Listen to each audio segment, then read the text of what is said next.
عايز اقول رسالة لكل انسان طيب متربي محترم.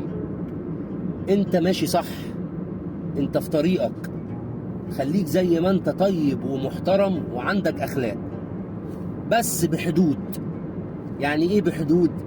يعني ما تجيش على كرامتك ابدا، ولا تتنازل ابدا عن حق من حقوقك لاي شخص مهما كان.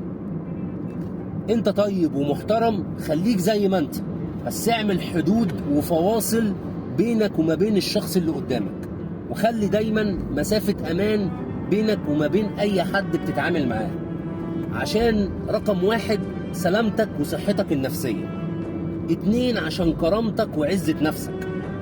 خلي بالك احنا عايشين في زمن يعني كل شخص بيدور على مصلحته، ولو في شخص يعني وصل ان هو يجرحك ويوجعك وممكن يأذيك عشان ياخد مصلحته منك هيعملها. فخليك دايما منتبه للناس اللي زي دي، سواء كان في شغلك، في علاقاتك، في اي حاجة بتعملها في حياتك، خاصة مع الناس.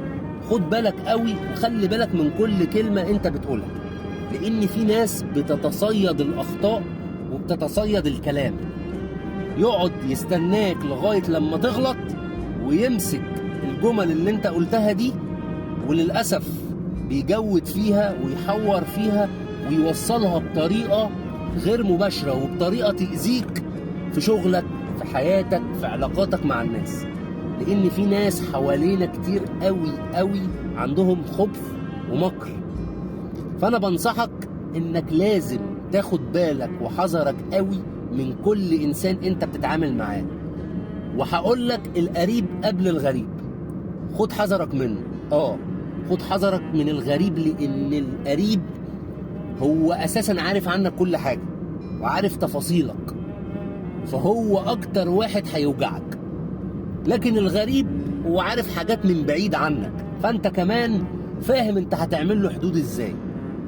فخد بالك يا صديقي من الشخص القريب قوي منك ومن الناس اللي انت بتتعامل معاهم، عشان بجد في الوقت اللي احنا فيه ده انت لازم تبقى انسان قوي. وقوي مش انك تفتري على الناس وتمشي تظلم وتمشي تأذي في الناس، لا، تبقى قوي نفسيا، عندك قوة وصلابة نفسية. دي مهمة جدا جدا عشان تنجح في حياتك وتنجح في علاقاتك وتنجح في شغلك. لازم تبقى قوي نفسيا. هي دي نصيحتي ليك. واوعى اوعى تخلي حد يوجعك او يكسرك. السلام عليكم.